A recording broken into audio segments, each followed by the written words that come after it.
everyone. Today we're on day 3 of our book, Chrysanthemum by Kevin Hinckus, okay? And today we're going to be answering text-dependent questions. Now, our theme for the book is Be Yourself, alright? And our essential question is, how does Chrysanthemum's feeling about her name change throughout the story, okay? Now, today we're going to be answering text-dependent questions, so we're not going to reread the book. We will read certain parts of the book. And our first vocabulary word, we're going to go over those, is appreciate. Appreciate means to understand something, to understand and accept something's value and worth. Okay? Our next word is beamed. Beamed means to shine brightly. In the book, Chrysanthemum's face would beam when Mrs. Twinkle began to talk about how she wanted to name her child Chrysanthemum because she thought the name was absolutely perfect. So beamed means to shine brightly. The next word is, what is our next word? Dreadful. Dreadful means it's awful. It's terrible. Chrysanthemum thought her name was terrible. She did not like it anymore. Our next word is wilted. Wilted means to go limp or fall. Okay? And our last word is giggled. Giggled means to laugh. Alright, so that's our vocabulary words. Alright, now we're going to answer some text-dependent questions about our book, Chrysanthemum. Now, our first question is, who are the characters? Well, our main character is clearly Chrysanthemum. Alright, and then the other characters will be her mom and dad.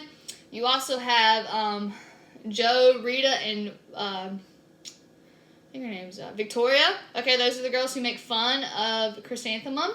So those will be our characters. What is the setting? The setting of the story, well, we can look. We have her at home. That could be the setting. And then she's also at school. So that could also be the setting, is her at school. Okay? All right, our next question is, what is the problem and solution? The problem of the story is that Chrysanthemum doesn't like her name because people are picking on her about it, so she doesn't value and appreciate it. The solution of the story is when Miss Twinkle tells Chrysanthemum that she thinks her name is absolutely perfect, and that helps Chrysanthemum to appreciate her name. Alright?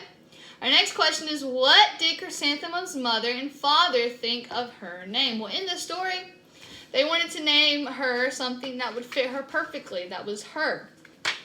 Alright, so this is what they named her. Her name must be everything she is, said her mother. Her name must be absolutely perfect, said her father. And it was. Chrysanthemum. Her parents named her Chrysanthemum. Alright, so they thought her name was absolutely perfect. They thought it fit her. They thought it was the name for her. They thought it was perfect, okay? That's what her parents thought about it. Alright, so after reading the story, predict what you think will happen next. Now, at the end of the book, Chrysanthemum loves her name, and she knew it was perfect. And then we also have the epilogue that talks about the play, or the musical. And that Victoria forgot her lines for the play, and Chrysanthemum thought it was funny. She was giggling at her. She's like, joke's on you. Alright, so I would say that Chrysanthemum loves her name. She values it for what it is, and that she just has fun at school, and she does not worry about Victoria and Rita anymore. That's what I'm thinking. Alright, our next question is, what does the author, why does the author repeat the phrase chrysanthemum, chrysanthemum, chrysanthemum? Well, I think it's because it shows like how Chrysanthemum feels about her name. At the beginning of the story, she would repeat her name, Chrysanthemum, chrysanthemum, chrysanthemum, in the bathroom mirror because she loved it. And then when she started to hate her name, she always heard it again, chrysanthemum, chrysanthemum, chrysanthemum. I think it shows how she feels about her name. That she battles all the time as if she likes it or if she doesn't like it. And that's why I think he repeats that a lot. From what point of view is the story being told? How can you tell? Now remember, point of view would be first person, second person, or third person. I'm saying the story is from third person point of view because it talks as if somebody is, watching what's happening and they are telling the story to you, okay? So, for example, it says, let's go back to a page.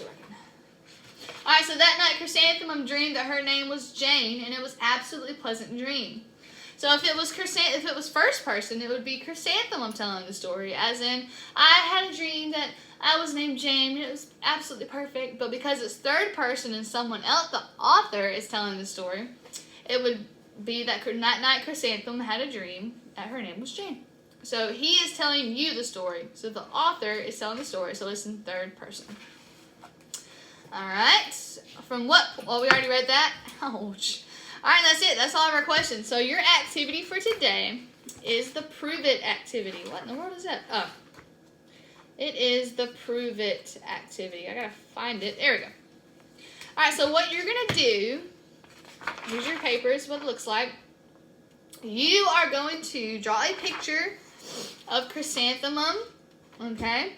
And then you're going to tell me, the question is, what caused Chrysanthemum's feelings to change about her name?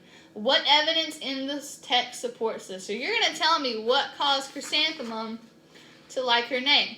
Now this can be, I would put that Miss Twinkle thought her name was absolutely perfect. And that's what caused her to change her feelings about it. And then your evidence from the text could be that Miss Twinkle wanted to name her daughter Chrysanthemum. Alright?